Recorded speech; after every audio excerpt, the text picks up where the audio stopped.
Hello friends, আজকে আমি colour ডালের ডাল বানাবো। তো দেখতেই পাচ্ছ ডালটা, আমি যেইভাবে ডালটা বানিয়েছি অবশ্যই তোমরা এইভাবেই বানাবে। তো আমি সব কিছুই এখানে পরিষ্কারভাবে দিয়ে দিয়েছি, তোমাদের বুঝতে কোনো অসুবিধা হবে না। তো ভিডিওটা যদি তোমাদের ভালো লেগে থাকে তো অবশ্যই কমেন্ট করে দেবে, শেয়ার করে দেবে আর সাবস্ক্রাইব করে দেবে। আর আমার চ্যানেলে যে নতুন এসছো তো অবশ্যই সাবস্ক্রাইব করে দেবে।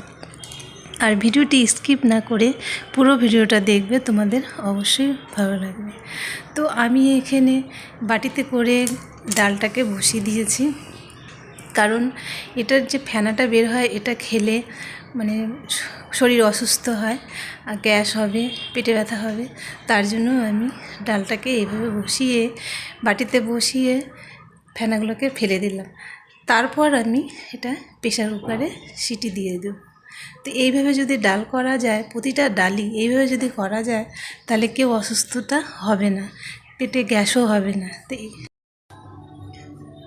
এবার হলুদ আর লবণ দিয়ে প্রেসার কুকারটাকে বসিয়ে নেব আর 3টে থেকে 4টা সিটি দেব।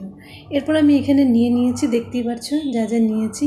আর সাথে এখানে আদা আর রসুনটা এইভাবেই কুচিয়ে দেবে, তাহলে ডালটা খেতে আরও বেশি টেস্টি হয়। তো ডালটা হয়ে গেছে, দেখতে পাচ্ছ সেদ্ধ হয়ে গেছে। এরপর আমি এখানে নিয়েছি ঘি দিয়ে ডালটা করলে আরও বেশি টেস্টি হবে। তো ঘি আর তেল দুটোই আমি মিক্সড করে বানাবো। এবার এখানে জিরে ফোড়ন দিয়েছি, তোমরা চাইলে নাও দিতে পারো। তো এবার রসুন আর আদাটাকে এইভাবে ভেজে নিতে হবে।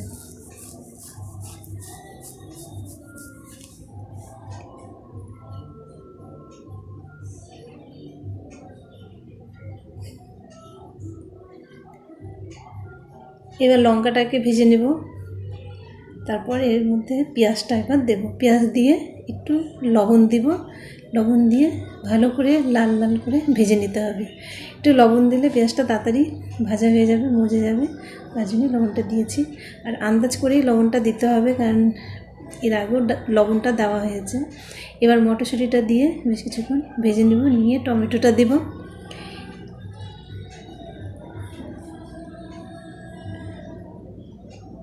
কিছুক্ষণ ঢাকার পরে টমেটোটা দেখো গলে গেছে।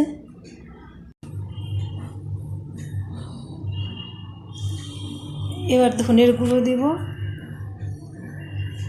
হলুদ দেব,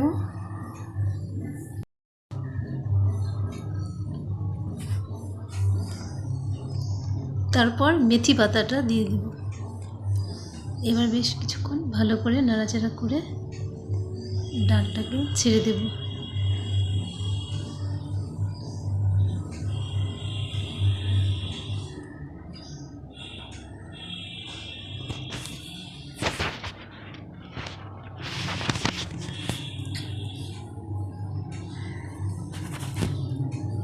এরপর তোমরা চাইলে ধনেপাতা দিতে পারো, আমার ধনেপাতা ছিল না তাই আমি দিইনি।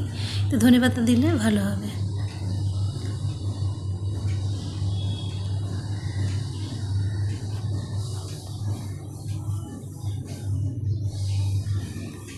ভিডিওটি কেমন লাগলো অবশ্যই কমেন্ট করে জানাবে, তাহলে আমি আরও নতুন নতুন ভিডিও তোমাদেরকে দিব।